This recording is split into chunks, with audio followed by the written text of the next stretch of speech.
So before our first presentation, there were nearly 300 Sour Patch Kids in here. There's slightly less now, but the idea is to have something represent 300. Does anyone have any guesses on what we're trying to represent? You can shout it out. Anything? No one? Come on, Mike. 300 different platforms that you have to make changes in. The number of changes to Facebook social campaign. every year. Pretty what? close. The number of changes that Facebook makes to their ad units every year. The number of changes that happened in the social space in 2016. It was nearly 300. So that's going to be a lot of what we talked about today and the rapid pace of change that Jeremy Hall talked about yesterday. Yes.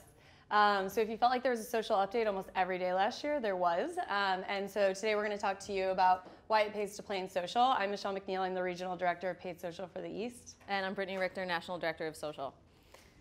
So breaking these numbers down a little bit, there were 15 new metrics that came out in 2016 as it relates to paid social specifically. And again, there were nearly 300 social capability updates, but perhaps the most important and most notable number is actually this 65% number. So the annual report by one of our partners showed that there was on average a 65% increase in year-over-year investment in paid social specifically. And amongst our client set, even removing outliers on both ends, we were seeing on average 140% increase in investment year over year. So there's a lot of things happening. Measurement is a continued challenge and something that constantly evolves, but it's working clearly if the investment is going up at this speed.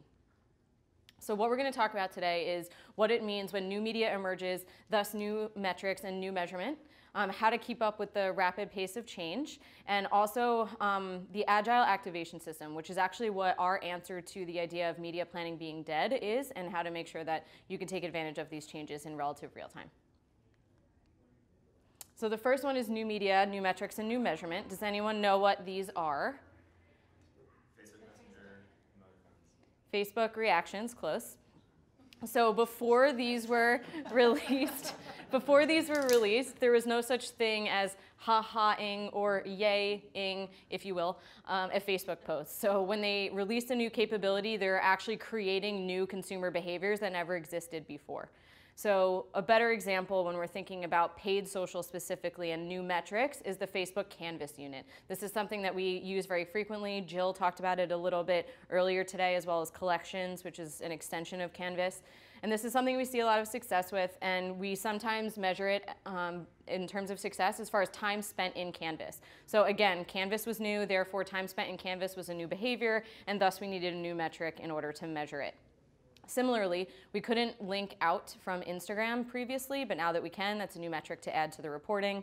And then things like lens uses. So Snapchat releases lenses, so you now have the ability to use those and you want to track those. So again, new consumer behaviors means we need new metrics. And the most exciting thing about the fact that these new consumer behaviors are coming out and that measurement is continuously evolving and getting more sophisticated is we can finally just deprecate the engagement metric. It was all that we had in the beginning because it was all that was available, and we had to rely on it as a proxy for success. But now all the research is showing us time and time again that engagement tells us so much more about the consumer than it does about the efficacy of the media. And the reason why is because everyone uses social media differently. Some of you may use some platforms and not others. You may be someone who tags people in the comments or someone who often likes. Everyone uses it differently. So CCS, which Andrea is going to talk to you about a little bit more, shows us an output of your personas and where they rank along the spectrum in terms of social media engagement. So that if we do feel like we are asking or sending a call to action for engagement, that we know whether your audience is even likely to do that or not. So this is a sample output. It compares me to Michelle and shows how we index across the spectrum. So again, tells us a lot more about the consumer than it does about the media. And as we move away from engagement metrics, it's really important to determine which metrics matter and which ones you should be paying attention to. So this kind of showcases how we break down the business challenge all the way down to a campaign KPI. I'll use the last one as an example. So if the business challenge is to grow in-store sales, the solution is online to offline studies.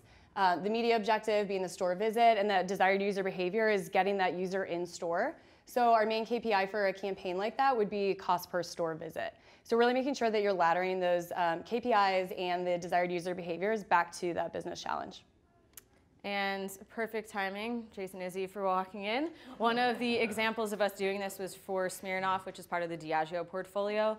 And as a CPG brand, typically we would run against the brand awareness objective when we're trying to increase ad recall. But then if we're trying to get the most qualified and efficient reach, we would run against the reach objective. However, absolutely nothing in paid social is plug and play or best practices across the board. So we want to make sure we're testing everything that comes out before we just accept it as the right way of doing things. So when we did this test in particular, we saw that contrary to what we thought would happen when comparing to the brand awareness objective, the reach objective was actually better not just at qualified and efficient reach, but also better at increasing ad recall. So running this across several of the brands and eliminating as many of those confounding variables as we can showed us that the best practice for this particular brand and portfolio is going to be a little bit different than maybe the standard or the intended. We've talked a lot about rapid change. There have been a lot of new metrics introduced, but there's also new ad units, new targeting, and new tracking capabilities as these social platforms become more and more advanced. So how many of you thought that it was easy to keep up with the 300 changes last year? Any hands? Nope? Cool. So some of the ways that I personally keep up with all the changes, my favorite one is probably following platform Facebook pages. So in the morning, I usually go on Facebook. I'm scrolling through to see what my friends and family are up to. But I also follow Facebook, Instagram, Pinterest, and Twitter for business. And that's where they'll post their updates. So in the morning, I can kind of see what my friends are up to, but also see what's going on in the industry to stay up to date. Another thing I like to do is I set my smartphone news app to follow different notifications. So Adweek, for example, is one, and you'll get that notification to pop up letting you know there's something new to read. And lastly, creating lists on Twitter. Twitter's great for real-time information, so making sure that you're using Twitter to stay up to date on all the different changing capabilities. And another one is the highly underrated Facebook Save feature that I keep finding out that people actually don't even know about. But when you are shown an article or a video on Facebook, you can actually click on the little caret symbol in the top right-hand corner and click Save. And just as Jill was saying earlier today, everyone's on the go. So a lot of times I see an article I know I need to read, but maybe I can't in that moment. But they all save in my saved section, and you can easily go back and look into those. And there's a lot of BS out there. I'm sure you guys have read everything about the fake stories that are within the social platforms, but there's also a lot of BS written about these platforms themselves. One of the most recent ones I read was programmatic comes to Snapchat. And that's not actually the case. You can't buy it through a DSP. What the release was actually about is it's a biddable self-serve platform that came about. And we've been working really closely with Snapchat, so we knew when we saw this, that's actually what it was referring to. But really making sure that you rely on iProspect to kind of cut through the BS for you. Another thing we're asked to do a lot is provide our POV on updates. This is something that we do in real time as new releases come out, but we also put together a monthly updates deck that's cross-channel. So we started doing this internally to keep up with everything going on. But we've recently rolled it out and clients now have access to it as well. So if you're not already receiving the monthly updates deck, talk to your account manager about it to make sure that you get it. It's a really quick, easy way to digest the information of what's going on, what is the update, and why should you care about it. And we feel really strongly that as your partners, you are paying us not just to responsibly spend your money and to meet your business objectives, but to be your partner and provide our POV. So this allows us to do that and hopefully also take some of the work off of your plate, because we know that many of you are asked for POVs internally by other people that you work with. So if we can kill two birds with one stone, we will. And then, of course, with all of these changes that are going on, it's really easy to give in to all of the alphas and betas and to the shiny new object syndrome, but that's super dangerous. So the idea here is for there to be filters and things to consider before, of course, going forward with an alpha or a beta. So these are kind of our stock questions that we ask every single time. And then, of course, we have custom ones per client based on their specific objectives and other elements that we need to consider for their business. The first one is it actually new? So Facebook released the immersive unit and then they changed the name to Canvas, and there was all this hoopla about how exciting Canvas was, but it had already existed for 4 months. It was just that they were calling it something new because it's not hard enough to keep up with the 300 changes. The next one is it ready? And if it's not that ready, how risky is it? And what is our threshold? And are we okay with the risks that are at stake and being part of learning as we go or not? And making sure that we're aligned with that. This next one is really important. It's probably the most important one on here to me, is can it scale? A lot of times really cool targeting or other opportunities come out and it's really cool and it's really personalized. We love personalization, right? We learned that today. But we can only reach 100 people. So depending on how much work might go into it from your end, it might not be worth it if we don't have the ability to really scale it. The other one is what can we measure? Unfortunately, sometimes alphas and betas don't provide the same reporting metrics that we're used to getting on those same platforms. So we want to make sure that before we go into an alpha or beta, whatever is going to deem it successful is something we can actually measure and see as a result of running the program. And then lastly is whether or not something is press-worthy, and that's for you guys, not for us. The idea is that sometimes brands want to be seen as innovative and first to market in the space, so even if it can't really scale, we're not sure how it's going to measure, if we know it's the first time that any advertiser is doing something, it might get picked up by Adweek, and if that's something that's important to you, we want to consider that. So the title of our lab is It Pays to Play in Social, but we also think it's really important to play before you pay. So when new releases do roll out, they're typically organic. And the reason why they were released organically is because platforms like Facebook and Instagram are trying to figure out how users are consuming the new capability. It's really top of mind for them to make sure that the user is enjoying using their platform and they don't want to be too disruptive. And that's where brands should be playing as well. So making sure that while it is organic and you have the opportunity to play around, make sure that you're doing that so you understand what works for your brand before there is that paid component behind it. So Facebook Live or Instagram Stories is a great example of that. And Estee Lauder companies really do embrace this. I follow all the brands on Instagram, and the stories that they've been putting out lately are really great. And it's provided them the opportunity to really test, like, what is that optimal video length? Should you have 10 shorter videos or one longer one? What's working better, the UGC content or high quality video? And really just different creative variations so that now that there is that paid capability, they'll be able to take all those learnings and implement them. So then the Agile activation plan that I mentioned earlier. This is a pretty simple Excel that we use for media planning and paid social, because like we heard this morning, media planning is dead, and if you are going to spend 3 months doing the perfect PowerPoint deck for an 18-month plan, then you are going to fall very, very, very far behind very, very, very quickly. So the idea here is to make sure that we are 100% aligned on what those metrics are, the ones that we decide that matter, how much budget we're putting against them and within what tactics, but that we can be truly as nimble as our audience is and react and edit anything in real time. So the idea is that if the creative didn't come through the way that we thought it would, or if there's a new alpha or beta or some type of new tactic, we can go in here and update any one cell, and it will update the whole rest of the media plan so that we can much more quickly get to market. Because what happens when we bring an alpha or beta? How much is it going to cost? What does that mean for my monthly impression share? What does that mean for the website traffic that social drives that fuels all of my retargeting across channels? We have to make sure we understand what the effect on our expected deliveries are cross-channel if we're going to make any shifts. But we can't let that slow us down, so this allows us to do that in a really simple way.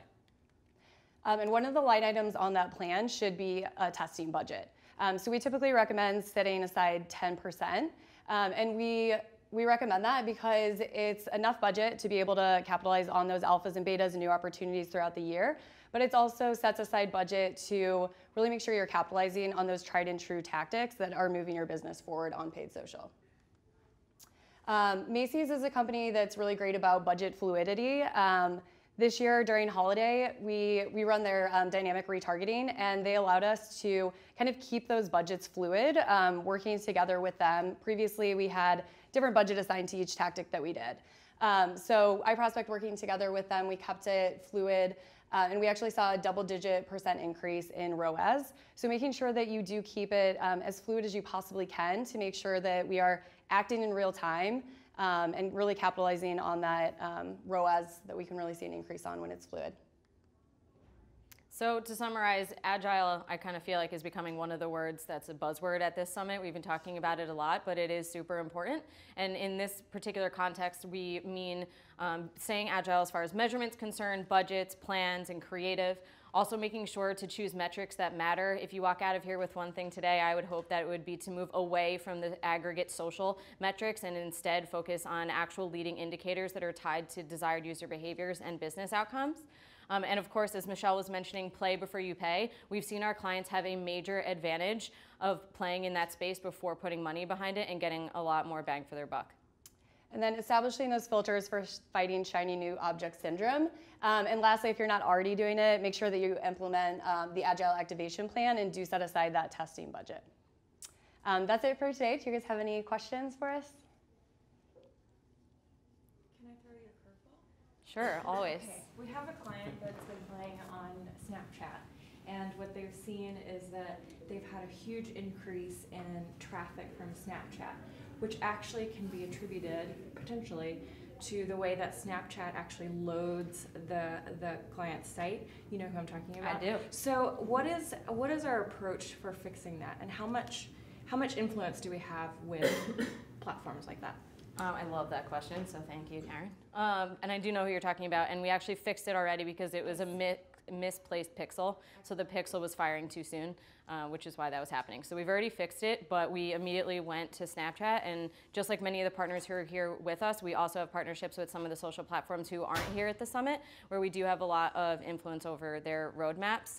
Some of you may have heard Jeremy Kornfeld talk about this. Our partnerships need to be mutually beneficial. We don't believe in just going after media discounts anymore. When you're in an auction-based environment, it's not really a thing. So having that seat at the table is much more important, and driving solutions that make more sense and can be measured for the clients are more important. So we actually do have quite a bit of influence. Maybe not over the Facebook view tags yet, but in other areas certainly.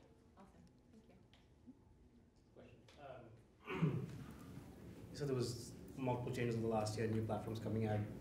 Do you see it affecting one sort of demographic or age group more than the other, and the engagement changing depending on who it is?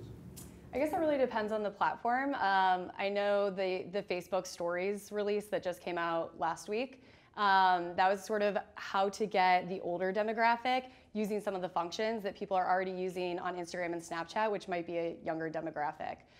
So I think they are thinking about, how they can pull in different demographics for different releases. Yeah, because we really big this on Facebook. This week, last week? I don't know. Days run together.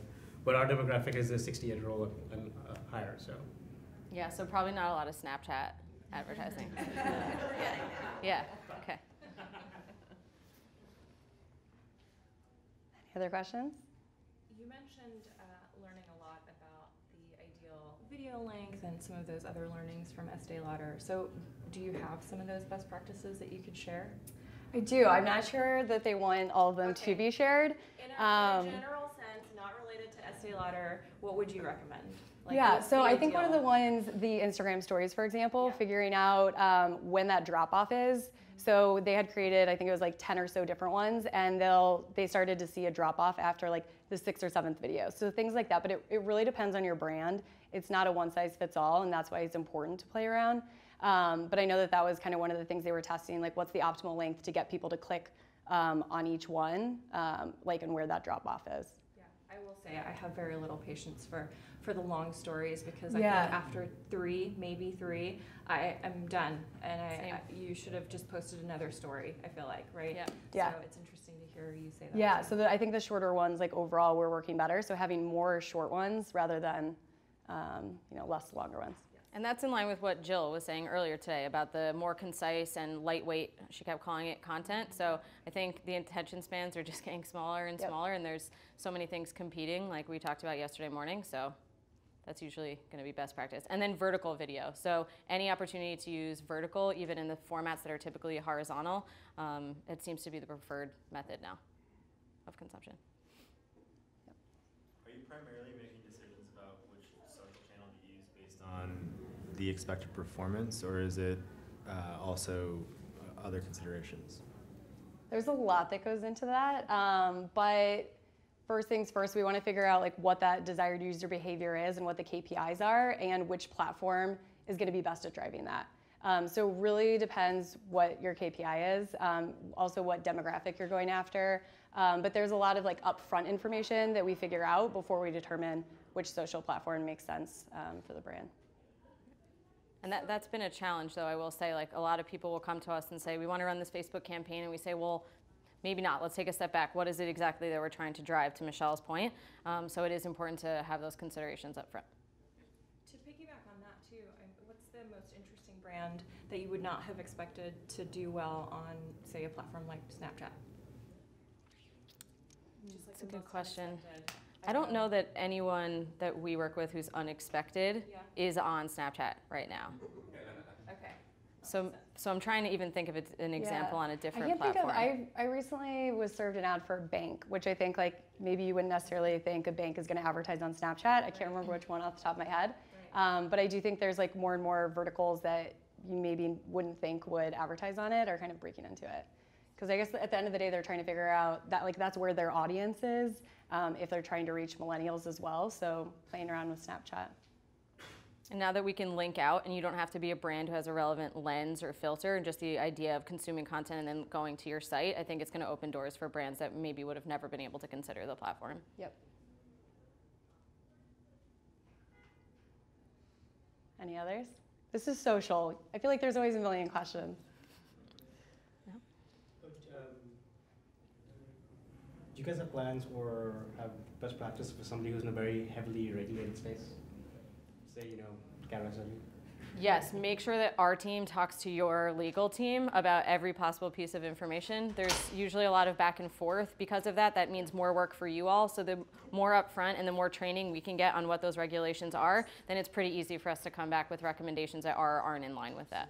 And going off of that, do you all sort of track what's going on with like the FDA, for example, on their rule and regulations on it? Because from what we've seen, now I was but it's so great for them that they don't really know how to regulate it, so they put a lot more on us to be a lot more restricted, which is really helpful in this space. We have some pharma examples that are really tough. So that account team in particular has to stay up to date on what can and can't be done within social media, and then also just generally within media, just in case we can find a connection that wasn't restricted but probably should have been, because that actually comes up a lot. Things that aren't restricted that we do, and then they realize it might not be a good idea and it becomes a restriction. Great. Thank you, guys. Thank you.